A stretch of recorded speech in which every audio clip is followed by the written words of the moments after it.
अस्सलाम वालेकुम नाज़रीन, मैं हूं अरसलान कोकर। आप देख रहे हैं प्रोग्राम प्ले फील्ड।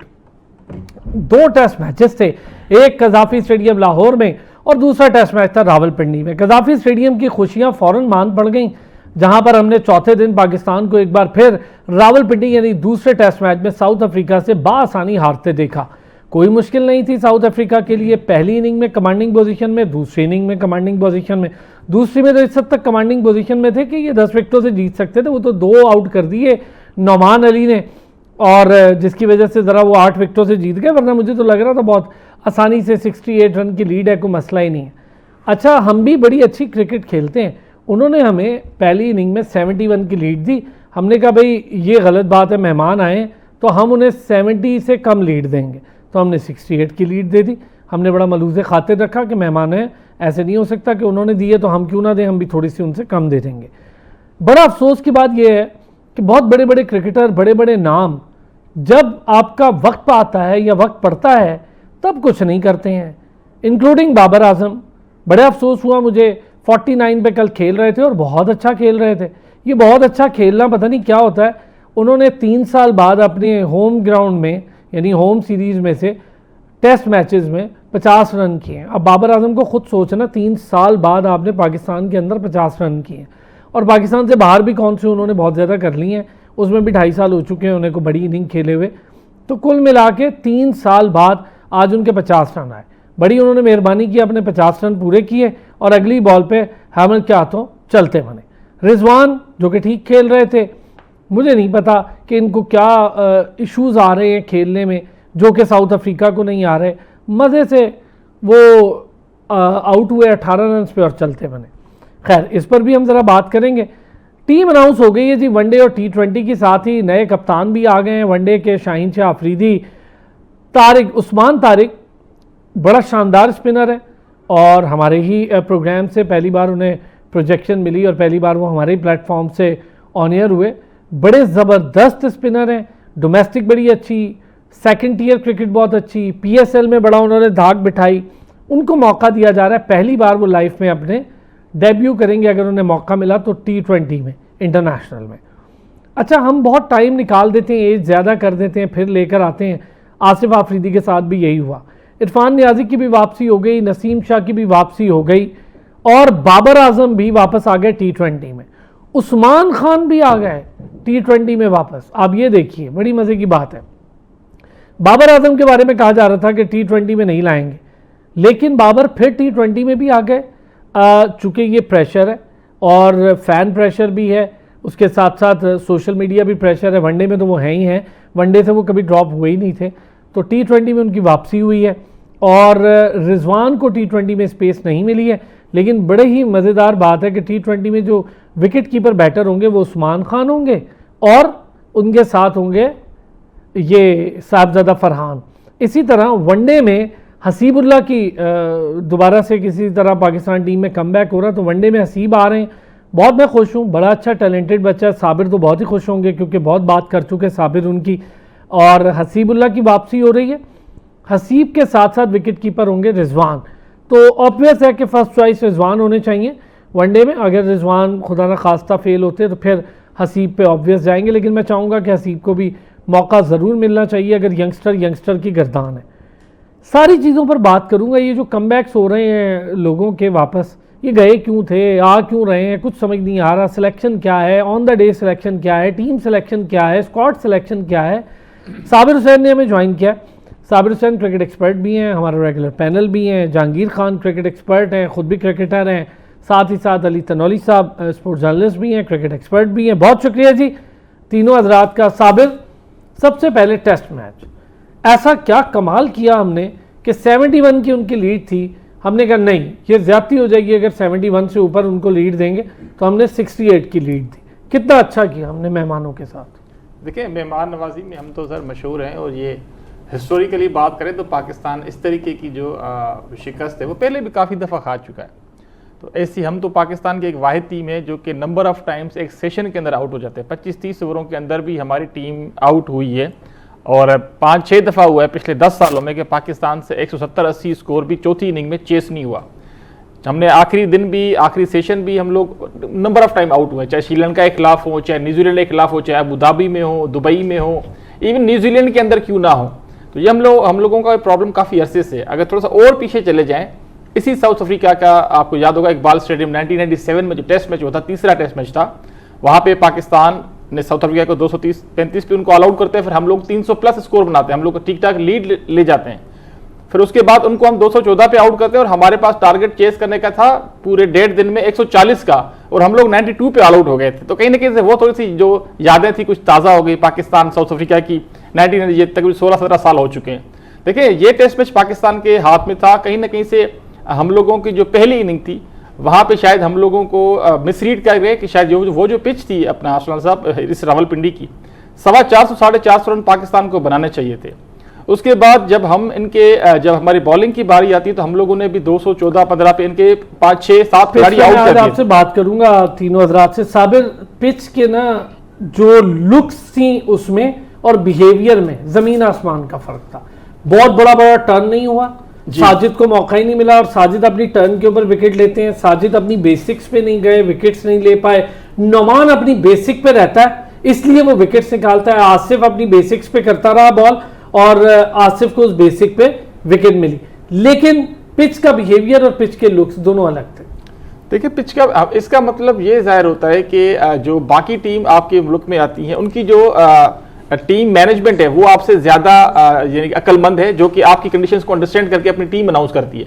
हम लोगों को अंडरस्टैंडिंग नहीं थी, पिच रीड उन्होंने अच्छी की, उन्होंने 2 फास्ट बॉलर खिलाए, हमने सिर्फ शाहीन शाह अफरीदी को खिलाया, हमने 3 स्पिनर्स पे इनिसार किया। सलमान अली आगा का रोल देखें, आपको कहीं ना कहीं से उनको यूटिलाइज करना पड़ेगा एज अ 4th बॉलर मैं कहूंगा, क्योंकि देखें उनके पास पहले उनको बैट्समैन के तौर पे तो यूटिलाइज कर लें भाई, वो तो बतौर बैट्समैन ही यूटिलाइज नहीं हो पा रहे। पता नहीं क्या चाहते हैं, जो कैप्टन बनता है वो किसी और ही डगर पे चल पड़ता है। अरसलान साहब स्टेट्स की बात करें तो इस सिर्फ 4 इनिंग्स अगर बात की जाए, 2 टेस्ट मैच इसमें 4 जो सेकंड इनिंग्स थी पाकिस्तान की, 15 रन पे 5 आउट, 17 रन पे 5 आउट, 16 रन पे 5 आउट, तो 3 इनिंग्स पे सिर्फ 50 रन बनाते हैं, 15 विकेटें गंवाते हैं। ब्रेक से वापस आता हूँ, बड़ी मजे की चीज है ये स्टैट्स हैं, इस पे हम करेंगे बाद, एक ब्रेक के बाद एक बार फिर खुशामदीद कहेंगे। अच्छा, स्टैट्स पे हम बात कर रहे थे साबिर, इसके बाद जरा आते हैं हम इस पर डिटेल। जहांगीर साहब, क्या हुआ है कि हमसे ये टेस्ट ना जीता गया?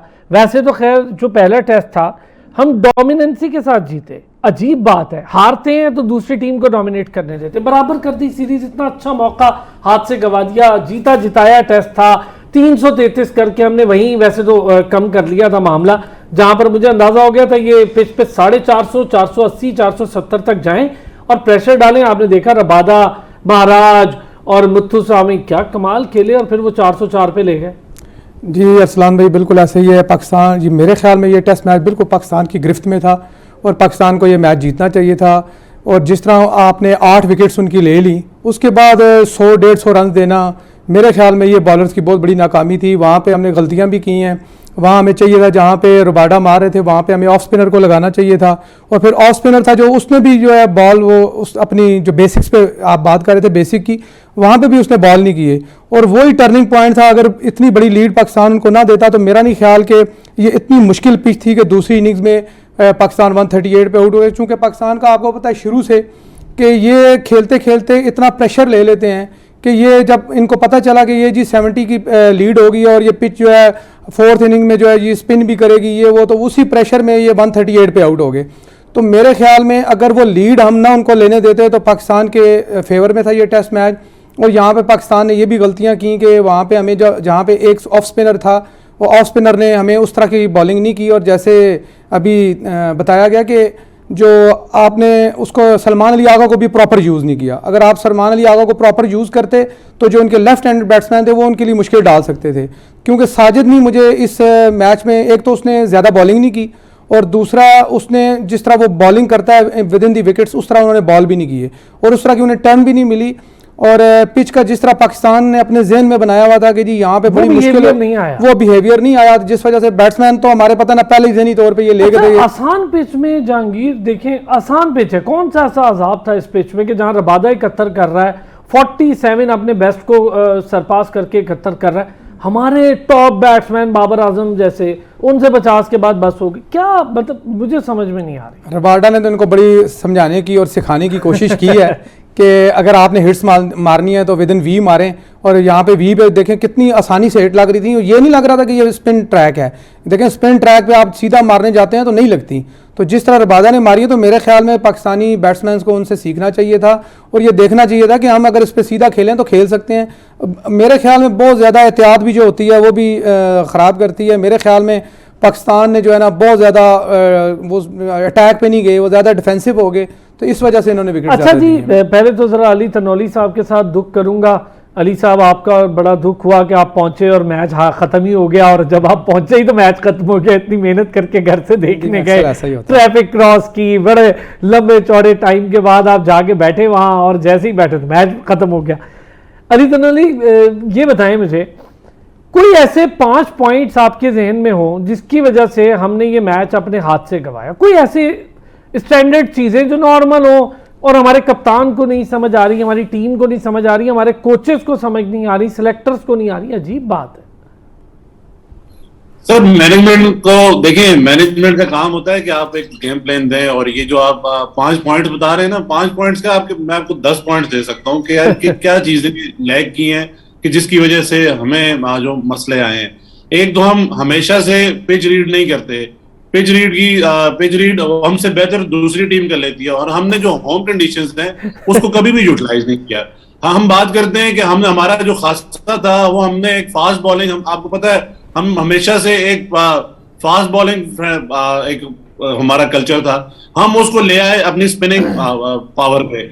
मसला ये है कि आप देखें कि आपके पास अभी हालत ये है कि अभी अगर हम अवे जाएंगे तो हमारे पास कोई फास्ट बॉलर्स नहीं है ढंग के कि जिससे हम विकेट्स ले सकें। जो आप देखेंगे आज के जो टेस्ट मैच में आपने लाके पहला ओवर स्पिन से कराया, नए बॉल को आप यूटिलाइज नहीं करते। नया बॉल तो फास्ट बॉलर उसको यूटिलाइज करता है ना। शहीनशाह अफरीदी आपके पास एक बॉलर था, वो इंजर्ड हो गया तो आपके पास सेकंड बॉलर नहीं था। मिनिमम तो आपको दो फास्ट बॉलर के साथ जाना ही चाहिए। और दूसरी बात ये है कि हमारा जो मिडिल ऑर्डर है सर, उसका शुरू से मसला है, मिडिल ऑर्डर परफॉर्म नहीं करता।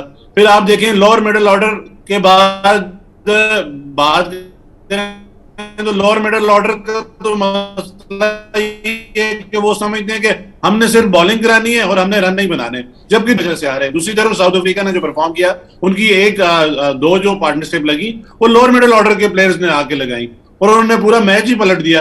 कल एक सिचुएशन आपने देखी होगी जब वो महाराज और रबाडा खेल रहे थे तो हमारे प्लेयर्स का जो बॉडी लैंग्वेज था वो ऐसा था कि लग रहा था कि यार कि हम इनको आउट ही नहीं कर सकते। तो आपके पास कोई गेम प्लान नहीं है, आप किसी जो प्लेयर है उस पर वर्क करके नहीं आते, आप कभी हाईलाइट्स तक नहीं देखते या कोई वीकनेसेस पे काम नहीं करते, तो आप कैसे एक बड़ी टीम होने का दावा कर सकते हैं।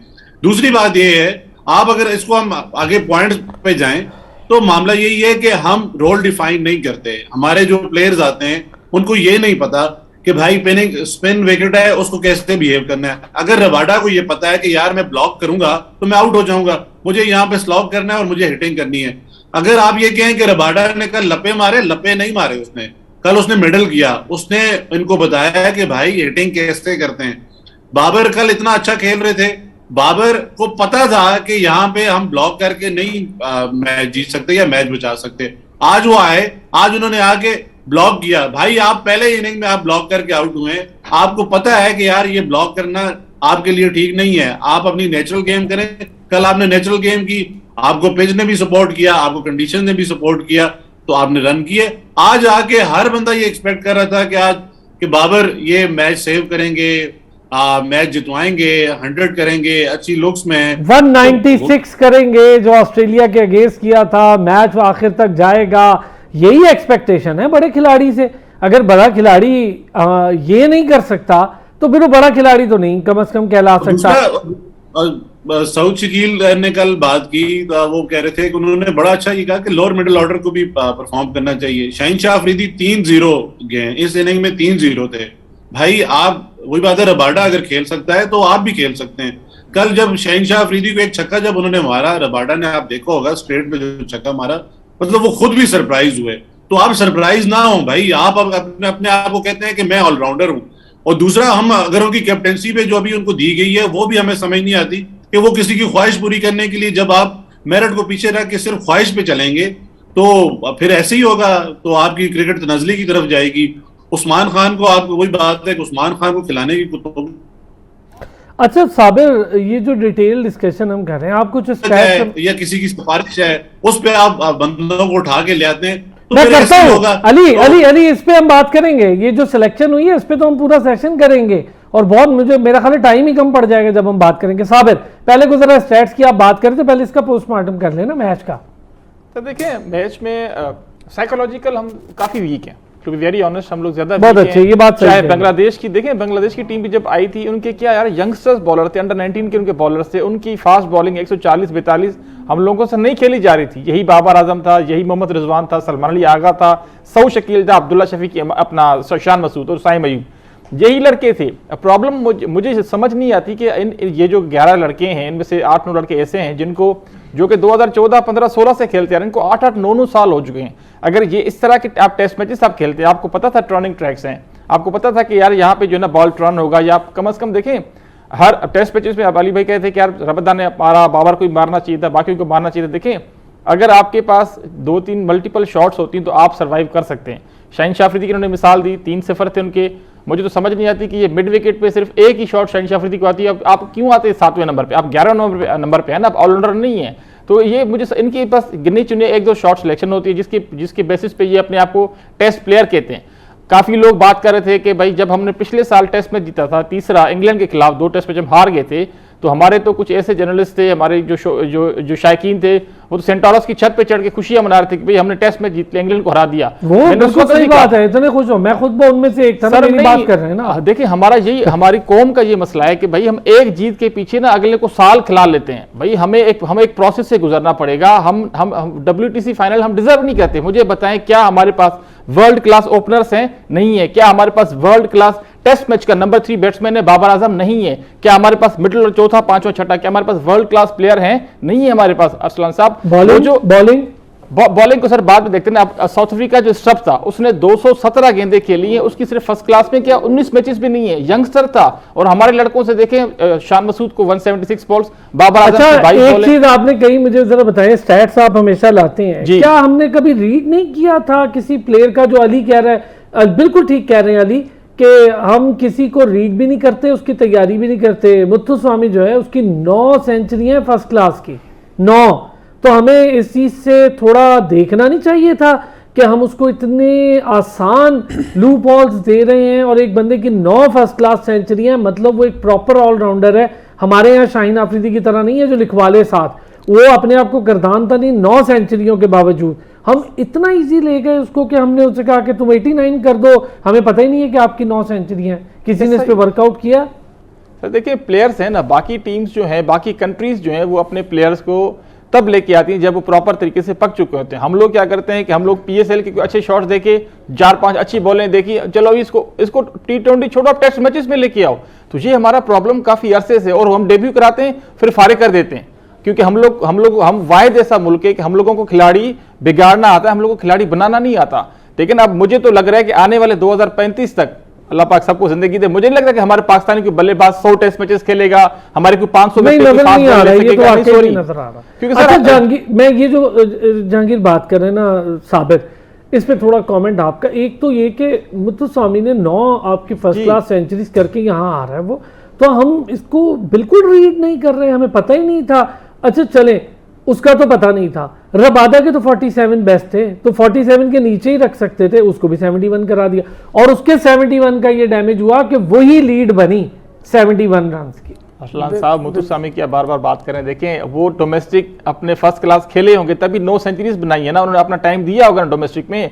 हमारे कुछ ऐसे प्लेयर्स हैं जो कि 2-4 सेंचुरियां मार के अपने आप को बड़ा नाम कहते हैं, जो कि डोमेस्टिक खेलना नहीं चाहते। डोमेस्टिक खेलेंगे, फर्स्ट क्लास खेलेंगे, लिस्ट क्रिकेट खेलेंगे, बहुत इस पे बात करते हैं। रज़ीक ख्वाजा साहब आए थे मेरे शो में, 2 टेस्ट कहकर गए कि बाबर आजम ने उनसे रिक्वेस्ट की है कि लाहौर की तरफ से वो डोमेस्टिक 4 डे खेलना चाहते हैं। मैं साबिर इस पे करता हूँ बात, इस पे डिटेल। जी जहांगीर सर, ऐसे ना सबसे पहले तो मैं आपको बताऊं, मुत्थुस्वामी से पहले मैं आपको ये बताऊं कि साउथ अफ्रीका ने बड़ी अच्छी प्रिपरेशन की है पाकिस्तान के लिए, जो सबसे ज़रूरी चीज़ है डिस्कस करने वाली। देखें वहाँ पे उनका स्टब्स है, उसके अलावा डिजोर्जी देख लें, ये वो लोग हैं जो हमेशा फास्ट बॉलर को अच्छा खेलते हैं। और साउथ अफ्रीका के बारे में वैसे भी ये आपको पता है कि वो स्पिनर्स को इतना अच्छा नहीं खेलते, एक वेस्ट इंडीज़ वाले और एक साउथ अफ्रीका। लेकिन देखिए उन्होंने कितनी अच्छी तैयारी की है।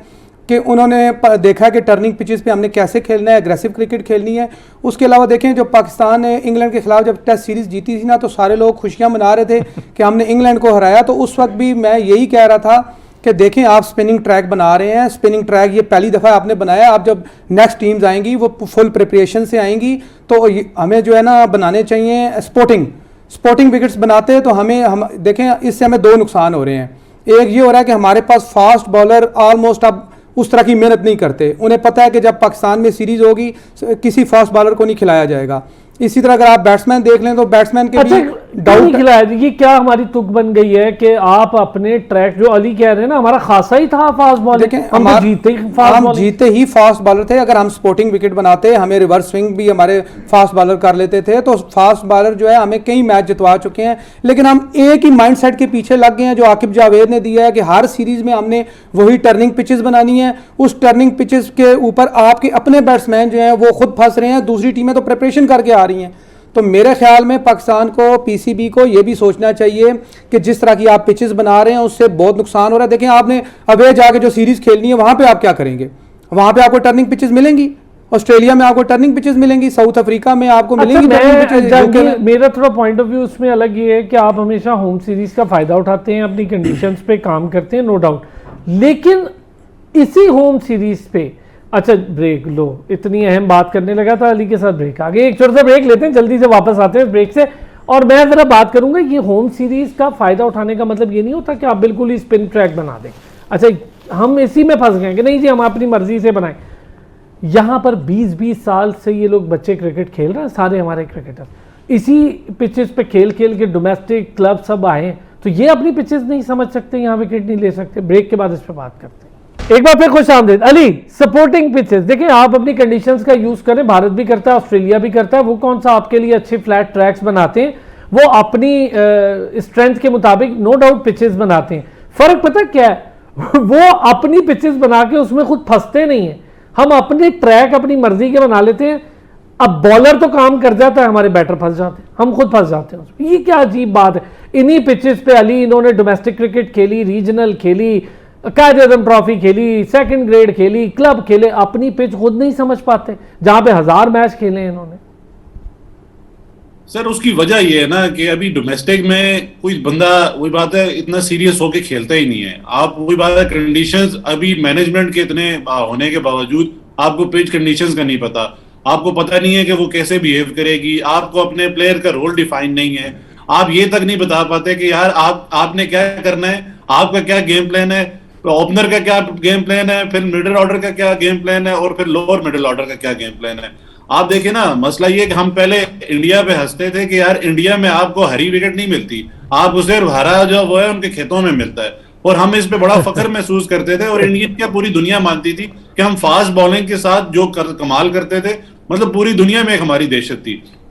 अभी जो हमारी क्रिकेट की तनज़ली ये आकिब जावेद साहब के आने के बाद हुई है, और वही बात है, कभी भाई बात कर रहे थे कि हम समझते हैं कि हमने बड़ा चमत्कार कर दिया है और इंग्लैंड को हरा के, और वही बात है, उनको लगता है कि यार बाकी दुनिया भी हमारी तरह सोचती है कि अगर हमने कोई गेम प्लान नहीं बनाया या हमने किसी पिच पे काम नहीं किया, हम पे प्लेयर्स पे काम नहीं किया, तो दूसरे भी नहीं करके आएंगे। जबकि दूसरों ने क्या किया, आपके अगेंस्ट ला के सिर्फ 2 स्पिनर खिलाए और आपसे वो स्पिनर भी नहीं खेलेंगे। भाई ये तो चलें पाकिस्तान की बात है, देखिए इंडिया जैसी टीम जो पाकिस्तान मतलब अपने होम सीरीज खेलती है, वो अवे जाती है तो वो कितनी स्ट्रगल करती है। जबकि हम ये हमेशा से हसनान भाई ये बात करते आए कि इंडिया की इतनी स्ट्रांग टीम है, उनकी बैटिंग ऑर्डर को देखें, उनके बॉलिंग ऑर्डर को देखें, तो बंदा कहता है यार कि इनसे आप कैसे जीतेंगे। जबकि पाकिस्तान को तो अब ये मसला बन भी गया है कि वो ये सोचते ही नहीं है कि हम ये कैसे जीत सकते हैं। वो तक जाके ऑस्ट्रेलिया जैसे पिचेस पे जाके वो फ्लॉप हो जाते हैं, मतलब वन साइडेड, वो मतलब एक शर्मिंदगी वाली सिचुएशन हो जाती है। चले अच्छा, क्योंकि अब जरा टाइम ना हमने इस पे ज्यादा सर्व करेंगे सिलेक्शन पे, इस पे टेस्ट पे तो हम कल भी बात कर ही लेंगे। अली आपसे स्टार्ट करूंगा, सिलेक्शन क्या मसला आ रहा है हमारे पास सिलेक्शन का कि T20 हो तो हार रहे हैं, टेस्ट हो तो नहीं जीत पा रहे, वनडे है तो नहीं जीत पा रहे। 2022 के आखिर से ऐसे बुरे गर्दाब में फंसी है पाकिस्तान की टीम कि पाकिस्तान की टीम अपना ब्रांड क्रैश कर रही है, अपना पूरा गेम क्रैश कर रही है, अपने बड़े बड़े बुत टूटते चले जा रहे हैं, सिस्टम्स पे इश्यूज आ रहे हैं, हो क्या रहा है 2022 के आखिरी अवाइल से हमारे साथ? सर मसला ये है ना कि ये बाबर को जिस वजह से आपने बाहर निकाला था, बाबर ने ऐसा कौन सा तीर मारा है कि उसको आप वापस ले आए? ठीक है, उसकी कौन सी ऐसी परफॉर्मेंस है जिसकी वजह से आप उसको वापस ले आए? फिर दूसरी बात करें साइम अयूब की, साइम अयूब की कौन सी ऐसी परफॉर्मेंस थी जिसकी वजह से आपने उसको टीम में रखा है? फखर जमान को आपने टीम से निकाल दिया है, उसने उसकी परफॉर्मेंस तो साइम अयूब से बेहतर थी। मतलब हमें समझ नहीं आती ना कि दूसरी तरफ आपने शाहिनशाह अफरीदी को उठा के कैप्टन बना दिया, वो भी ओडीआई टीम का, जबकि हमारे दूसरे हीरे जो सलमान अली आ गए, जिन पे खुद सवाल था और उनकी कैप्टनसी पे सवाल था कि यार वो T20 की कैप्टन रहने चाहिए या नहीं रहने चाहिए। उनकी परफॉर्मेंस एशिया कप में नहीं अच्छी थी, पर उनको वहां पे रखा। और यहाँ पे कोई बात है, किसी की फरमाइश या ख्वाहिश थी कि यार आपने कैप्टन बनाना है शाहिनशाह अफरीदी को, तो आगे ओडीआई में कैप्टन बना दिया। आपने अगर ख्वाहिश ही पूरी करनी थी तो आप सलमान अली आगा को वनडे में ले आते, उसको एज अ कैप्टन ले आते, और इसको शाहिनशाह अफरीदी जैसे हीरे को जिसका दिमाग भी काम नहीं करता, उसको आप T20 में रखते, क्योंकि वहां पे दिमाग की इतनी जरूरत नहीं होती कि शॉर्टर रन होता है। लॉन्गर रन में आपको गेम प्लान बनाना है, आपने अपने प्लेयर्स पे काम करना है और आपने अपने प्लेयर्स को रोल देना है कि आपने ये काम करना है। जबकि हमें वही बात है, मैनेजमेंट हम करते रहते हैं। मैनेजमेंट तो वही बात है ना, वो मैनेज करती है चीजें, ना वो रोल डिफाइन करती है। बस मामला यही है कि वो हर बंदा अपनी नौकरी कर रहा है, किसी को पाकिस्तान क्रिकेट की परवाह नहीं है। हर पूरी दुनिया अब स्पेशलिस्ट की तरफ चली गई है। वो हर बंदा, अभी देखे ना, अगर पाकिस्तान में अभिषेक शर्मा और तिलक वर्मा होते तो वो तीनों फॉर्मेट खेल रहे होते, पर उन्होंने उनको ओडीआई में नहीं खिलाया, उन्होंने उनको जाके टेस्ट में नहीं खिलाया। सर ऋषभ पंत को छोड़ के ऑस्ट्रेलिया चले गए, ऋषभ पंत को छोड़ के ऑस्ट्रेलिया चले गए, वो घबराते ही नहीं है। बड़ी सही बात कही साबिर। हालत ये है कि आप अलमिया चेक करें, आप अलमिया चेक करें कि हम पीएसएल की बेस पे हम अपना टेस्ट क्रिकेट प्लेयर चुनते हैं। ये कितना बड़ा अलमिया है कि हम डोमेस्टिक क्रिकेट को, तो फिर आप देख ले ना, आप देख ले 3 बॉलों के बाद उससे खेला नहीं जाता, 4 ओवर्स उसके लिए मुश्किल हो जाते हैं। टेस्ट क्रिकेट में जो माइंडसेट चाहिए वो T20 का माइंडसेट लेके टेस्ट में उतर रहे हैं, बिल्कुल ठीक बात है। अब्दुल समद की वापसी हुई है T20 में, मैं बहुत खुश हूँ। बहुत अच्छा पोटेंशियल प्लेयर है, उसको बाहर ही नहीं जाना चाहिए था। पहली बात, उसको मौका देते, उसके साथ अब ज्यादती करेंगे, यहाँ रखेंगे और फिर उसको बाहर कर देंगे। किसी को इतना लंबा मौका देंगे, साबिर, साइम अयूब, फखर को भी मिलते रहे, ऐसी बात नहीं है, साइम को भी बड़े मौके, बाबर भी वापसी कर रहा है, सब कल परसों रिजवान भी आ जाएगा, सब कुछ हो जाएगा। समझ जैसे प्लेयर्स, नवाज भी वहीं खड़ा है, फहीम अशरफ भी वहीं खड़ा है। मैं हैरान हूँ, ये सारों ने ऐसा क्या कर लिया था कि ये वहीं खड़े हैं और खेले चले जा रहे हैं। Usman Khan, come on, T20 में उनकी वापसी एक बार फिर हो गई है, कुछ समझ आ रही है? तो देखें, अब समझ तो हमें हमेशा नहीं आ रही होती, ये पिछले 4 सालों की कहानी है। और हर जब भी स्क्वाड अनाउंस होता है T20 का हो, ओडीआई को, तो नए नए चेहरे, हर किसी को एक किस्म बारी वाला चक्कर है। चलो इस दफ़ा आपको डाल लेते हैं, एक सीरीज खिला लेते हैं, कीपर्स चेंज करते रहते हैं, कप्तान चेंज करते रहते हैं। तो हमारे यहाँ प्रॉब्लम तो काफ़ी अरसे से, तो ये कोई नई बात नहीं है मेरे लिए, कोई अनोखा चीज़ नहीं है। तो अब्दुल समद को लेके आए, उसको पूरा चांस दें। अभी आपके पास टाइम है, 6-7 मिनट रह गए। अगर आप समझते हैं कि हमारे यही जो 15-16 खिलाड़ी हैं, इनमें से कम अपने 12 तो आप कंफर्म कर लें कि 12 जो हमारे वर्ल्ड कप खेलेंगे। प्रॉब्लम ये है कि ऐसा ना हो कि आप जनवरी के महीने में जाकर डिसाइड करें कि यार 6 को हटा दो, 4 नए लेके आओ। हमने 2021 में देखा, आजम खान को लेके आए, प्रेशर आया, उसको निकाल दिया, शुएब मलिक को लेके आए वापस 2021 के वर्ल्ड कप में। तो ये इस तरह की चेंजेस आप कभी भी एक्सपेक्ट कर सकते हैं पीसीबी से। बाकी टीमें प्लानिंग करती हैं, बाकी वो पूरे 2-2 साल प्लानिंग करती हैं। अगर आप T20 की बात करते हैं, ये वाला स्क्वाड मैंने हमेशा सपोर्ट किया, हमेशा बेक किया। जो भी अनाउंसमेंट होती है, जो भी जिस खिलाड़ी का भी नाम आता है, मैं उसको सपोर्ट करता हूं, मगर खुदारन के साथ स्टिक रहने को चांसेस प्रॉपर तरीके से दें। उसके अलावा अगर ओडीआईज की बात करें, देखें ओडीआईज में भी ये कि 2027 का वर्ल्ड कप आपके जहन में होना चाहिए। वहां पे फास्ट पिचेस हैं, जिम्बाब्वे में, नामीबिया में, या फिर उसके बाद साउथ अफ्रीका में। आपको कम से कम 2 ऑलराउंडर ऐसे फास्ट बॉलिंग की आपको तैयार करने पड़ेंगे, जो कि आपको वहां पे 4था, 5वां, 6ठा बॉलर भी आपको वहां पे सर्वाइव कर सके या उनको यूटिलाइज कर सके। तो ये प्लानिंग आपको अभी से करनी पड़ेगी, ना कि आप जाके आखिरी महीने में प्लानिंग करें। उस सिलेक्शन कमेटी को भी सोचना चाहिए। शाहिनशाह अफरीदी को लॉन्ग टर्म दें। सलमान अली आगा के ऊपर हमने बड़ा क्रिटिसाइज किया है, या तो फिर आईसीसी को चाहिए, पीसीबी को चाहिए कि आईसीसी के पाकिस्तान के खास करके बल्लों का साइज बढ़ा दें, क्योंकि हम लोगों से जो बार बार मिस हो जाती है शॉट्स। दूसरा, हमें 12 खिलाड़ी अलाउ करने चाहिए। कप्तान सिर्फ कप्तानी करे, उसकी बैटिंग हम किसी और से करा लें। अच्छा, उस पे हम उसकी बैटिंग छोड़ दें, उसको ना काउंट करें। ये सर रिक्वेस्ट करें पीसीबी आईसीसी को। बहुत अच्छा। जहांगीर, स्क्वाड में उस्मान तारिक आए पहली बार, और मैं इसलिए भी खुश हूँ, बहुत अच्छा स्पिनर है, ट्रिकी स्पिनर है, लेकिन हम अपने टाइम उसका निकाल देते हैं। अब थोड़ी बहुत क्रिकेट उसकी रह गई, वो इंशाल्लाह खेलेगा और बहुत अच्छा खेलेगा, पर वो डिजर्व करता है। ग्रेड 2 में उसकी बड़ी अच्छी परफॉर्मेंस और ग्रेड 1 में बड़ी अच्छी परफॉर्मेंस, PSL में मतलब वो डोमेस्टिक के एक प्रॉपर स्ट्रक्चर से खेलता हुआ आ रहा है और 5, 7 साल, 8 साल से तो मैं जानता हूँ उसको, मुसलसल खेल रहा है। उसको टेस्ट मैच में खिला देंगे लोग खिला बहुत अच्छा बॉलर है वो। ये तो आपको पता है हमेशा से ही ऐसे होता है कि हम उस प्लेयर को खिलाते हैं जब वो ऑलमोस्ट अपने कैरियर के एंड पे होता है। जैसे आपके ताबिश की मिसाल थी कि कितना ज़्यादा उसने परफॉर्म किया और खिलाया हमने उस वक्त था जिस वक्त वो हो गया था, यानी कि रिटायरमेंट के करीब था, तो हमने उसको खिला दिया। अभी आसिफ के साथ भी हमने यही किया है और अब उस्मान तारिक चले आए हैं, हम इनको वेलकम करते हैं। लेकिन सबसे पहले जो मैं आपको बात बताऊं, अभी आप डोमेस्टिक में बात कर रहे थे कि वहाँ पे टर्निंग पिचेस पे खेल के तो आप ये क्यों नहीं खेल रहे। अगर आप डोमेस्टिक क्रिकेट को देखें ना, वहाँ पे इस तरह की टर्निंग पिचेस नहीं बन रही, वहाँ पे पंखे लगा के नहीं सुखाया जा रहा, वहाँ पे एक नॉर्मल स्पिन विकेट बन रही है, वहाँ पे खेला जा रहा है। ये तो आपने आकिब जावेद साहब ने इंग्लैंड से लेकर जो सीरीज़ इंग्लैंड से हम जीते थे उसके बाद से मसलसल बड़े पंखे लगा के हम सुखा रहे हैं। डोमेस्टिक में पंखे नहीं लगते, इसलिए ये प्लेयर इसलिए नहीं ये टर्निंग पिचेस खेल रहे। इनको ये भी देखना चाहिए कि जो हम टर्निंग पिचेस बना रहे हैं वो हमारे बैट्समैन के बस की बात नहीं है इतनी स्पिन खेलना। उसके अलावा आपने एक और बात की थी अरसलान भाई के 2022 के बाद हमें क्या हो गया। अगर आप 2022 के बाद देखें ना तो हमने अपनी टीम में स्टेबिलिटी आने ही नहीं दी। हम देख लें, सरफराज जब गया उसके बाद बाबर आजम जब टीम को लेके चाह रहे थे, हमने अननेसेसरी जो है ना उसमें चेंजेस किए हैं। एकदम जब रिजवान और बाबर परफॉर्म कर रहे थे हमने उनको स्ट्राइक रेट का बहाना बना के जी 129 का स्ट्राइक रेट है, और जब हमने रिप्लेस किया तो हमने 129 से रिप्लेस किसको किया, सलमान अली आगा को किया 115 पे। तो मुझे अली भाई का एक पॉइंट बड़ा अच्छा लगा है, इन्होंने कहा था कि अगर आपने कैप्टनसी किसी को देनी थी तो आप सलमान अली आगा को वनडे की दे देते और उसको आप अफरीदी को आप T20 की देते। चलें ये तो जस्टिफाई हो सकता था। जिस बंदे की आपकी T20 में जगह नहीं बन रही, आपने उसको T20 का कप्तान बरकरार रखा है। उसको इसीलिए तो बनाते हैं। और फिर ये नहीं समझ आई कि खेलेगा ना शादाब को क्यों आप बनाते हैं सर वाइस कैप्टन। देखें हमेशा आप देखें, या तो होता है ना कि उसने ऐसा एक्स्ट्रा ऑर्डिनरी परफॉर्म कर दिया है तो आपने उसको कैप्टनसी पे बरकरार रखा है। एशिया कप में जो उसने बैटिंग के साथ किया है और जो अपनी कैप्टनसी के साथ किया, क्या वो बरकरार रह सकता था। रिजवान को जो निकाला गया है उसके ऊपर भी अगर आप देखें तो जो मीडिया सोशल मीडिया पे खबरें आ रही हैं वो इसलिए उसको किया गया कि उसने कहा कि अगर आपने मुझे कैप्टन बनाना है तो टीम भी मेरे पसंद की मुझे देंगे। तो इस वजह से आपको पता है आजकल जो हमारा सिलेक्शन कमेटी का चाह रहा है पीछे जो है वो आपको पता है, तो उन्होंने ना सिर्फ रिजवान को कैप्टनसी से हटाया बल्कि आपने अगर देखा हो तो वनडे की टीम में हसीबुल्ला आ गए हैं। तो मुझे नहीं लगता कि रिजवान वनडे खेलेंगे, वो मेरे ख्याल में वो सेकंड चॉइस पे जाएंगे, हसीबुल्ला से विकेट कीपिंग कराई जाएगी।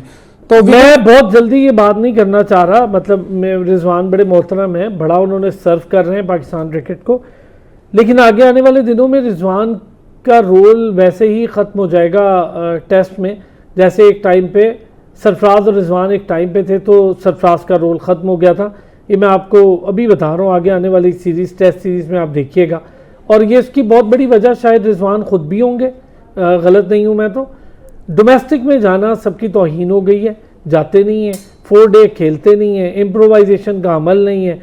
बात ठीक है कि बाबर को आप ले आए हैं, किस पोजीशन पे लाएंगे, क्यों खिला रहे हैं। अगर आपको नहीं खिलाना था भाई, जहां ज़रूरत थी एशिया कप में, सारे कह रहे थे कि एक सीनियर प्लेयर का वहाँ होना ज़रूरी है, वहाँ पे आपको मारधाड़ नहीं चाहिए थी, वहाँ आप हारिस ले गए, वहाँ आप बाकियों को ले गए, जो जो आपने वहाँ करना था कर लिया। मुझे सिलेक्शन पे शदीद तहफ़्फ़ुज़ात हैं। अली सिलेक्शन 2 चीज़ों की मैं अगर आपसे बात करूँ, मुझे बिल्कुल समझ नहीं आती। एक तो स्क्वाड सिलेक्शन, सुफियान मुकीम को रिजर्व खिलाड़ियों में रख दिया आपने, वो बेचारे को इंजर्ड कर दिया, क्या हो गया उसके साथ। फ़खर चलो आपने रिजर्व में रख दिया, समझ आती है। हारिस रऊफ को आपने रिजर्व में रख दिया, समझ। सुफियान को रिजर्व में क्यों रख दिया, कौन सा उसने 50 मैच खेल लिए हैं कि हम नए लड़कों को चांस देना है। दूसरी बात, मैं तो वहीं अड़ा हुआ हूँ उस्मान खान पे कि उस्मान खान की वापसी किस बुनियाद पे हुई है। मतलब ऐसा क्या है उस्मान खान में कि उस्मान खान के साथ हमने मुआहदा कर लिया है कि भाई जो तुमने यूएई छोड़कर हम पर एहसान कर दिया है, अब तुम यहीं से खेलो, तुम्हें वर्ल्ड नंबर 1 टीम यूएई से मौका मिल रहा था, वो तुमने हमारे लिए छोड़ दी। सर मैं आपको ये इनसाइडर देता हूँ, उस्मान खान से कमिटमेंट हुई है और वो कमिटमेंट भी नंबर 1 ने की है कि हम आपको ड्रॉप नहीं करेंगे और हम आपको टीम में रखेंगे। सर वहाब रियाज ने की थी, वहाब रियाज ने, मैं नाम लेता हूँ, वहाब रियाज ने लाहौर में बड़े मजेदार कॉफी पीते हुए टेरिस पर की थी। और बताएं। हाँ, तो आप देखें ना, जब ये हमारा क्राइटेरिया होगा किसी टीम का, हमारे जो कौमी टीम में प्लेयर को खिलाने का, तो फिर आप पाकिस्तान क्रिकेट की हाल आपके सामने है। दूसरा आप ये बात कर रहे थे रिजवान, और ये रिजवान की वही बात है, परफॉर्मेंस, हमें परफॉर्मेंस को सामने रखना है। और आप जो मैनेजमेंट की बात कर रहे थे, हमें मैनेजमेंट से पूछना है, आज माइक हैसन से सवाल होना चाहिए, आपने बाबर को क्यों ड्रॉप किया था? उन्होंने कहा था कि उनकी परफॉर्मेंस नहीं है, उनको स्ट्राइक रेट बेहतर करना चाहिए, उनको हम रेस्ट दे रहे हैं, और पता नहीं क्या क्या बोला था। तो उनको वापस लाने का क्या क्राइटेरिया है? आप वो उनसे भी सवाल कर लें। अच्छा, ये चीज़ मैं इस पे ना एक ब्रेक के बाद आऊँगा और हम इस पे ज़रा बात करेंगे, लेकिन इंपॉर्टेंट चीज़ ये है कि जी वनडे की टीम भी देखेंगे ज़रा, और आखिरी सेगमेंट है हमारा, ज़रा सा टाइम होगा कैसे हम इसको समराइज़ करते हैं, लेकिन हम इस पर कोशिश करेंगे जल्दी जल्दी इस पर बात कर लें। वनडे और T20 स्क्वाड, क्या आपकी T20 की सिलेक्शन जस्टिफाई करती है आपकी T20 को, और वनडे की टीम जस्टिफाई करती है वनडे को? इन सारी चीज़ों पे बात करते हैं एक ब्रेक के बाद। एक बार फिर खुश आमदीद करेंगे। साबिर साहब आए जी, वनडे टीम पर भी ज़रा बात करें। T20 पे तो हमने बड़ी कर ली है, हसीबुल्लाह वनडे में, और जहांगीर ने खदशा जाहिर किया है, जहांगीर साहब ने, कि जनाब अली अब रिजवान के लिए खतरे की घंटी है, हसीबुल्लाह वहाँ मौजूद है, समझते हैं ऐसे? तो देखिए डोमेस्टिक अच्छी लगी है अभी उसकी, बड़ा अच्छा परफॉर्म किया कर रहा है वो। जहांगीर साहब जो हैं वो अभी एक्टिव खुद क्रिकेटर भी हैं अभी माशाल्लाह, खबरें आ जाती हैं इनके पास वैसे ही, खबरें भी बता पास दूं। हैं, तो ये किसी हद तक देखें बात सही भी है, मैं इनको एक्नॉलेज करूंगा। और देखें करना भी चाहिए, रिजवान को थोड़ा सा फिक्रमंद रहना चाहिए, क्योंकि देखें आपकी जब बैक पे एक प्लेयर हो, यंगस्टर हो, अच्छा परफॉर्म कर रहा हो, उसके फ्यूचर हो आगे आने वाले 7-8 साल, तो कहीं ना कहीं से आपको अपनी गेम को हाई करना पड़ता है, अपनी जो वीकनेसेस है उसको मजीद बेहतर करना चाहिए। तो रिजवान को मेरे ख्याल में उनकी देखें परफॉर्मेंस पे डेप्थ तो आई है, चाहे वो बाबर के साथ उसकी जोड़ी तोड़ी जाए, उसके बाद देखें ये तो एक दुनिया की चीज़ें हैं, मगर कहीं ना कहीं से अपनी इंडिविजुअल परफॉर्मेंस आपको बेहतर करनी चाहिए। डोमेस्टिक पे देखें, मैं कहना नहीं चाह रहा, लेकिन आज का जरा लें, विराट कोहली दूसरी बार 0 पे आउट हुआ डक पे। ऑन द अदर हैंड जिसकी कैप्टेंसी गई वो 70 प्लस कर गया, रोहित शर्मा। आप मेंटल टफनेस देख रहे हैं, आपको कैप्टेंसी से हटाकर टीम में डाला गया, किसी और के अंडर खेलो चलो जाके, और आप वो कैप्टन हो जो वर्ल्ड कप चैंपियन हो, ठीक है, ICC चैंपियंस ट्रॉफी वाले आप कप्तान हो, आप वर्ल्ड कप के चैंपियन हो, आप इतने बड़े कप्तान हो, आपको उन्होंने कहा चलो शाबाश इसके नीचे खेलो, और उसने 70 किया प्लस। ये होता सर मेंटल टफनेस। ये क्या बात है, मेरी जोड़ी तोड़ दी, मुझे इसके साथ नहीं खेलने दिया, ये कोई गली की क्रिकेट है? प्रोफेशनलिज्म में सर ये चीज़ें नहीं होनी चाहिए। कंपटीशन तो मोइन खान, राशिद लतीफ़ का भी हुआ करता था, आपको याद है, दोनों की परफॉर्मेंस, जब भी किसी को चांस मिलता था तो उनकी परफॉर्मेंस मजीद निखर के आती थी, खासकर बैटिंग में, बहुत अच्छी मिसाल। कीपिंग में दोनों में कोई दुरा नहीं है, राशिद लतीफ़ थोड़े से बेहतर कीपर थे, मगर बल्लेबाजी बैटिंग की बात करें तो दोनों में कंपटीशन रहता था। अभी अगर हसीबुल्लाह को लेके आए तो अच्छा साइन है। मैं पहले भी काफ़ी दफ़ा कह चुका हूँ मुख्तलिफ प्लेटफॉर्म्स पे कि उनकी जगह बनती है लॉन्गर फॉर्मेट में, ना कि सिर्फ T20s में। उनके साथ ज्यादती की गई, शाहिन अफरीदी कप्तानी में उसको न्यूजीलैंड लेके गए, वो था ओपनर, उसको अपने 6 नंबर पे खिलाया, 5-6 पे खिलाया, बाउंसी ट्रैक्स पे खिलाया, उसकी टेक्निक देखें ना, आपने फ्लॉज निकाल दिए। मगर मैं ये समझता हूँ कि उसको ODIs और टेस्ट मैचेस में भी, क्योंकि वो देखें वो अच्छा खिलाड़ी है, उसके पास सारे तरह के शॉट, 4 डे खेल रहा है ना, Exactly, जुड़ के खेल रहा है, वो अच्छा प्रोस्पेक्ट हो सकते हैं। और रोहेल नजीर भी बहुत अच्छा प्रोस्पेक्ट है, उसके साथ लॉन्ग टर्म पे आप काम कर सकते हैं। वनडे और टेस्ट में हर बंदे को एक कैटेगराइज कर लेना, हमारे यहाँ यही तो प्रॉब्लम है। अच्छा, सिलेक्शन पे आते हैं, मैं जरा इस पे बात करता हूँ। जहांगीर, सिलेक्शन, आसिफ अफरीदी को हमने सिलेक्ट कर लिया, पहला मैच उसको नहीं खिलाया, वहां जरूरत लग रही थी कि एक स्पिनर होता, लेकिन चले वो आप जीत गए तो सब खामियां खत्म हो गई।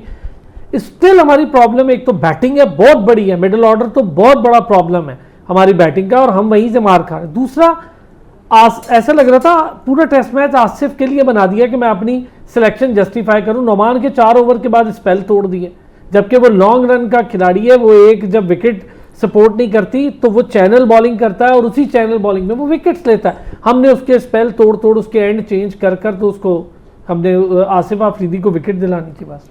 देखें अरसलान भाई, नुमान की जहाँ तक बात है ना, नुमान अगर आप डोमेस्टिक क्रिकेट देखें ना, अगर आप उनसे 20 ओवर करवाएंगे ना तो 20 ओवर वो एक ही जगह पे फेंकेंगे, लाइन से बाहर उनकी बॉल बड़े कम बॉलर्स थे, यासिर शाह जैसा बॉलर है जी। मैं यही कह रहा था कि मैंने भी जो ये टेस्ट मैच देखा है, मुझे ये फील हो रहा था कि नुमान अली को हमने डिस्टर्ब किया है। नुमान अली को हमें चाहिए था कि एक एंड आप उसके हवाले करते कि आपने यहाँ से बॉलिंग करनी है, और दूसरी तरफ से अगर आप आसिफ और साजिद को आप रोटेशन पॉलिसी पे रख सकते थे कि कभी वो आ जाता। लेकिन मेरा ख्याल है कि अगर आप नुमान से एक तरफ से बॉलिंग लंबी करवाते तो इसके रिजल्ट कुछ और होते। ये बात आपकी बिल्कुल ठीक है कि ऐसा होना चाहिए। फिर आपकी अभी सिलेक्शन की बात कर रहे थे, तो सिलेक्शन में मैं आपको बताऊं कि देखें, अभी आप कह रहे थे ना उस्मान खान कैसे आ गया, तो उस्मान खान हमें इसलिए आया कि मोहम्मद हारिस जो हैं वो उस तरह की परफॉर्म नहीं कर रहे कि हम हारिस को लेके और चलते। देखें हारिस ने जिस तरह एशिया कप में परफॉर्म किया है तो मेरा नहीं ख्याल कि उन्होंने अपनी सिलेक्शन को जस्टिफाई किया है। तो मेरे ख्याल में वहाँ पे हमें रुहेल नज़ीर को रखना चाहिए था। रुहेल नज़ीर साथ होते तो उस्मान के ऊपर भी प्रेशर होता। और फिर अगर आप देखें ना, अगर आप अभी डोमेस्टिक क्रिकेट देखें और क्लब क्रिकेट देखें तो बड़ा इम्प्रूव किया है अभी जो रुहेल नज़ीर ने। अभी मैं उस दिन क्लब क्रिकेट देख रहा था, रुहेल नज़ीर ने एक मैच में 155 किए हैं 52-56 बॉल में, तो डोमेस्टिक में भी रन कर रहा है। उसने अपनी बैटिंग भी चेंज किया है, यानी T20 के मुताबिक वो अपने आप को एडजस्ट कर रहा है। अच्छा प्लेयर है, देखिए ऐसे तो नहीं अंडर 19 का कैप्टन बन गया था। हाँ, तो मेरे ख्याल में रुहेल नज़ीर को T20 क्रिकेट में या वनडे जहाँ भी वो एडजस्ट होता है उसको रखना चाहिए था। उस्मान को तो चले आपने कमिटमेंट पे रखा है, तो मेरे ख्याल में अगर T20 में हम 2 विकेट कीपर, पहले भी हम एशिया कप में यही शोर करते रहे हैं कि सेकंड विकेट कीपर अगर होता तो एक कीपर सिलेक्शन का क्या इनका मतलब सिलेक्शन क्राइटेरिया के लिए क्या दिमाग होगा, क्या सोचते होंगे? मैं ये आप लोगों से पूछना चाह रहा हूँ, साबिर क्या सोचते होंगे, कैसे सिलेक्शन हो रही है? मुझे नहीं क्योंकि समझ आ रही, माजरत शायद मैं गलत हूँगा। तो देखिए सिलेक्शन जो है वो कहीं ना कहीं से अल्फाज तो इस्तेमाल पता नहीं करें कि ना करें, लोग हमें सुनते हैं पर्चियों का इस्तेमाल। सर देखें ये हम क्या, ये क्रिकेटर्स कहते हैं, हम तो चले एक एनालिस्ट हैं, मगर कहीं ना कहीं से क्रिकेटर्स खुद कहते हैं कि भाई पर्चियां चलती हैं और हमें वो नजर देंगे मुझे। जहांगीर साहब, अभी वो नदीम साहब आए, लाहौर क्रिकेट एसोसिएशन के हेड हैं, प्रेसिडेंट हैं, उनसे मैंने कैटेगोरिकली सवाल किया, उन्होंने बहुत अच्छा किया, उन्होंने एक्सेप्ट किया ऐसा होता है जी, बहुत हमें इन्फ्लुएंस होता है, जहां हम बहुत प्रेशर रोक सकते हैं वहां कह रहे मैंने रोका तो उसके रिजल्ट ये आया, अंडर 19 की भी चैंपियन बन गई, डोमेस्टिक की भी बन गई, रीजन की भी बन गई, वाइट भी खेल रही है, ब्लूज भी खेल रही है, फिर फर्क आना शुरू हो जाता है, फिर उनके जोन क्रिकेट बेहतर होना शुरू हो जाती है। ये तरीका होता है सर साबिर साहब। सर देखिए ये तो फैक्ट है, लेकिन आती है पर्ची ये तो, मगर कहीं ना कहीं से जो जस्टिफाइड सर देखें उनको चांस मिलने चाहिए। इस तरह हमने काफी ज्यादती हुई है, सरफराज का नाम बार बार लेके थक चुके हैं, उस्मान सलाउद्दीन था, जफर गोवर था, इस तरह असद शफीक था, इस तरह बेताशा खिलाड़ी थे जो ये मुल्क छोड़ के चले गए। तो ये तो हमारा एक प्रॉब्लम है कि जो डिजर्व करते हैं उनको लेके नहीं आते। तो अच्छी पोस्ट मिल गई ना, बाकी बेचारे सरफराज को भी मिल गए, सरफराज भी मजे में।